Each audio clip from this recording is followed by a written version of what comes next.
A maioria das pessoas acredita que está no controle da própria vida, das próprias escolhas, das próprias reações.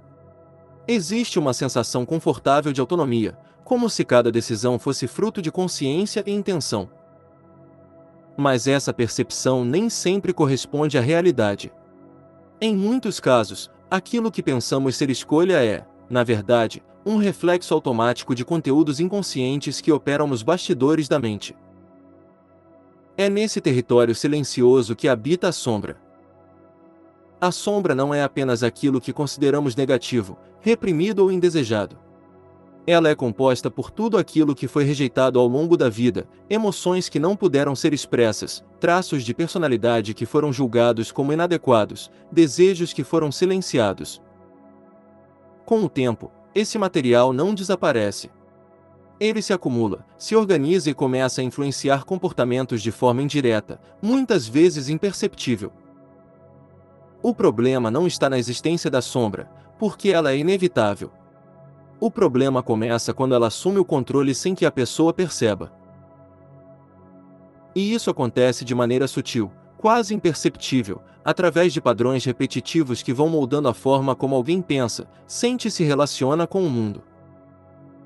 Um dos sinais mais claros de que a sombra está no comando é a intensidade desproporcional das reações emocionais.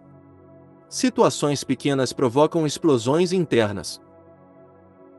Um comentário simples pode gerar irritação profunda, uma crítica leve pode ser sentida como um ataque pessoal. Quando a reação é maior do que o estímulo, geralmente não se trata apenas do presente, mas de algo antigo sendo ativado. É como se experiências passadas, emoções não resolvidas, estivessem encontrando uma oportunidade para se manifestar. Outro sinal importante é a repetição de padrões negativos, especialmente nos relacionamentos. A pessoa muda de ambiente, muda de pessoas, mas as histórias parecem sempre iguais. Conflitos semelhantes, frustrações recorrentes, decepções que seguem o mesmo roteiro. Isso acontece porque a sombra cria filtros internos que influenciam escolhas e percepções.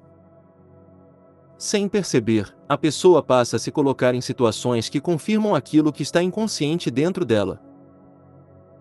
Existe também uma tendência constante de culpar o mundo externo.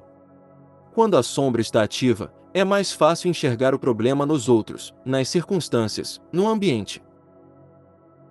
Surge a sensação de que a vida está sempre contra, de que as pessoas são injustas, de que nada funciona como deveria.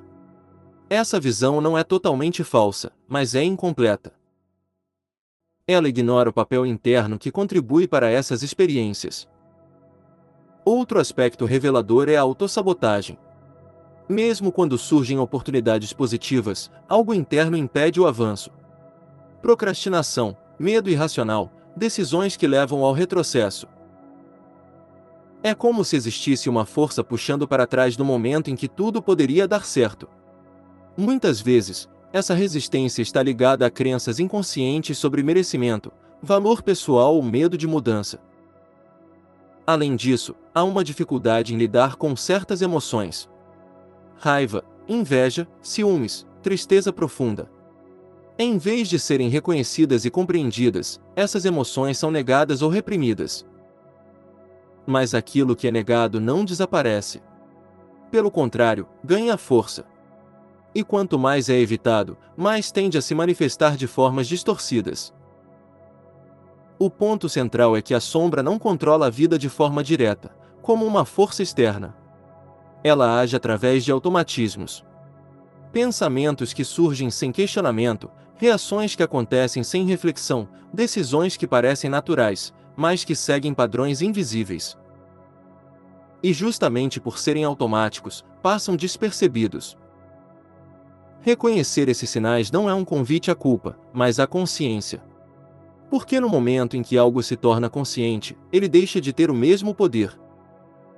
A sombra não precisa ser eliminada, nem combatida. Ela precisa ser vista, compreendida e integrada. Quando isso começa a acontecer, as reações deixam de ser impulsivas e passam a ser escolhidas. Os padrões começam a se dissolver. As projeções diminuem. E aquilo que antes operava no escuro começa a perder força diante da luz da consciência. No fundo, perceber que a sombra está influenciando a própria vida não é um sinal de fraqueza. É um dos primeiros sinais de lucidez. Porque só é possível transformar aquilo que se é capaz de enxergar. E muitas vezes, o maior passo não é mudar o mundo ao redor, mas iluminar o que está escondido dentro de si.